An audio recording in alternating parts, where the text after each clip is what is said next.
একটি দল শুধু নির্বাচনী আচরণবিধি ভঙ্গ করছে না, ধর্মীয় অনুভূতিতে আঘাত দিচ্ছে, এমন অভিযোগ করেছেন বিএনপি নির্বাচন পরিচালনা কমিটির চেয়ারম্যান নজরুল ইসলাম খান।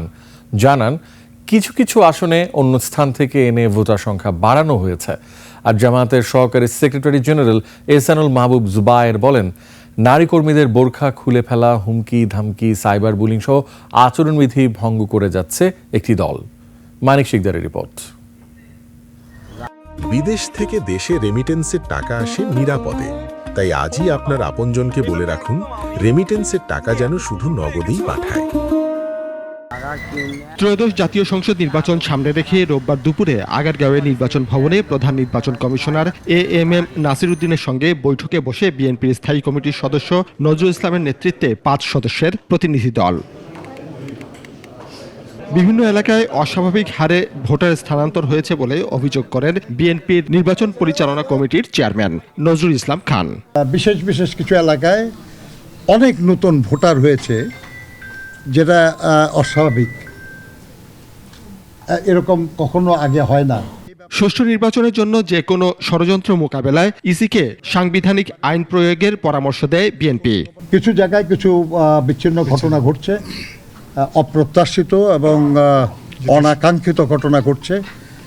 আমরা রাজনৈতিক দল হিসেবে মনে করি যে নির্বাচনে প্রতিদ্বন্দ্বিতাকারী সব রাজনৈতিক দলের চেষ্টা করা উচিত যাতে এই ধরনের ঘটনা না ঘটে। দুপুরের পর জামায়াতের নারী প্রতিনিধিদের সঙ্গে নিয়ে দলটির সহকারী সেক্রেটারি জেনারেল এহসানুল মাহবুব জুবায়ের আসেন সিইসির সাথে বৈঠক করতে।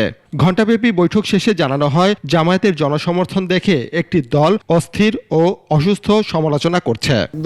একটা দল যদি অস্থির হয়ে যায়, জনগণের যে বিপুল সমর্থন আমাদের দিকে, পুরুষ মহিলা সবার যে সমর্থন, এগুলোতে ভীত হয় তারা এই সমস্ত কথাবার্তা তারা বলছেন। এটা সুস্থতার কোনো লক্ষণ আমার কাছে মনে হচ্ছে না। এ সময় নারী কর্মীদের প্রতিহত করতে ষড়যন্ত্র চলছে বলে অভিযোগ করেন জামায়াতের নারী নেত্রীরা। বলেন, বাধা আসলে কঠোরভাবে প্রতিরোধ করা হবে।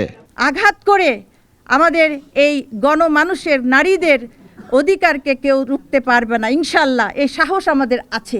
নেত্রীরা জানান, এবারের নির্বাচনে নারী প্রার্থী না থাকলেও বাংলাদেশ জামায়াতে ইসলামী নারীদের ক্ষমতায়নে বাধা হবে না। পুরুষ হচ্ছে নারীদের পরিচালক, তো এখানে আল্লাহর এই নির্দেশটা, এটা কোরআনের নির্দেশ, এটা ফরজ। সেই হিসাবে কোনো ইসলামী সংগঠনে নারীরা নেতৃত্বে আসতে পারে না। আর আমরা এটা মেনে নিয়েই আমরা ঈমান এনেছি, এটা মেনে নিয়েই আমরা চলছি। মানিক শিকদার, 21 টেলিভিশন, ঢাকা।